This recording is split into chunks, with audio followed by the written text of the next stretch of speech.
Hello नमस्ते and मेरा नाम है प्रीति और मैं एक डिजिटल मार्केटर हूँ एंड एसईओ स्पेशलिस्ट हूँ। तो अगर आपका बिजनेस ऑनलाइन है लेकिन आपको सेल्स तब भी नहीं आ रही है, आपने वेबसाइट भी बनवा ली है, एडवर्टाइज भी चलवा के देख लिया, लेकिन फिर भी आपकी सेल्स ग्रो नहीं हो रही है, तो इसका मतलब आपने वेबसाइट तो बनवा ली है लेकिन आपने ये देखा है कि आपकी वेबसाइट का एसईओ हुआ है या नहीं हुआ है। आपने ब्लॉग्स भी लिखवा लिए हैं या आपने ब्लॉग्स खुद लिखे हैं या फिर आपने किसी से लिखवा लिए हैं, लेकिन अगर आपके ब्लॉग्स का प्रॉपर एसईओ ही नहीं होगा तो उसको गूगल रैंक ही नहीं करेगा। और अगर आपने ब्लॉग भी लिखवा लिया, आपने किसी भी रैंडम कीवर्ड पे आपने ब्लॉग लिखवा लिया है, तो जो कीवर्ड गूगल पे सर्च ही नहीं हो रही है या कोई भी उसको ढूंढ ही नहीं रहा है, किसी को जरूरत ही नहीं है, तो फिर आपकी सेल कैसे होगी। तो अगर मैं आपको बताऊं तो आपका हो सकता है कि आपका कीवर्ड गलत हो, जो कि डेफिनेटली होगा। अगर आपकी वेबसाइट 3 महीने से पुरानी हो गई लेकिन फिर भी आपको ट्रैफिक नहीं आ रहा है, तो आपने कीवर्ड गलत चुनी है। फिर दूसरा, आपने प्रॉपर एसईओ नहीं किया है, आपने उसमें बैकलिंक्स नहीं डाले हैं, आपने उसमें इमेजेस नहीं डाली हैं और आपने उसमें वीडियोस नहीं डाले हैं, तो आपकी सेल कभी होगी ही नहीं। लेकिन अगर आपने एडवर्टाइज भी चलवा लिया है, और अगर मैं आपको बताऊं एडवर्टाइज भी आपने चलवा लिया लेकिन आपको फिर भी सेल नहीं आ रही है,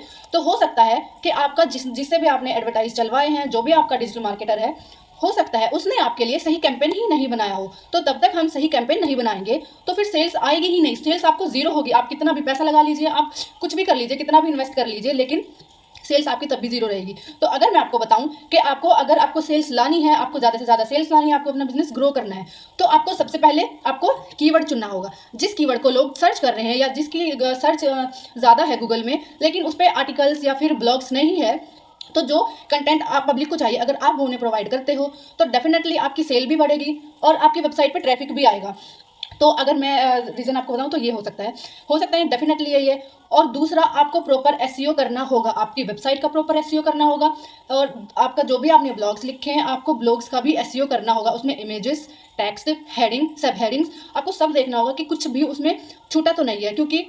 एसईओ करने का ये मतलब नहीं होता है कि हमने 70 कर दिया है, क्योंकि अगर एसईओ प्रॉपर नहीं हुआ है, क्योंकि गूगल मांगता है कि गूगल की ये गाइडलाइन है, अगर आपका एसईओ 80 या 80 से कम है तो आपकी वेबसाइट कभी रैंक करेगी ही नहीं, चाहे वो आपकी 1 साल पुरानी हो या फिर 10 साल पुरानी हो। जैसी आपकी वो पहले दिन थी ऐसे ही आपकी वो 10 साल में भी रहेगी। तो अगर आप चाहते हैं कि मैं आपकी एडवर्टाइज करूं या फिर मैं आपकी वेबसाइट का एसईओ करूं, तो आप मुझको डीएम कर सकते हैं या फिर आप मुझे ईमेल कर सकते हैं। डिस्क्रिप्शन में ईमेल आईडी दी गई है और मेरी वेबसाइट का लिंक भी आपको मिल जाएगा, तो आप वहाँ पे जाके फॉर्म भर सकते हैं अगर आप चाहते हैं कि आपकी सेल आए या फिर आपका बिजनेस ग्रो हो।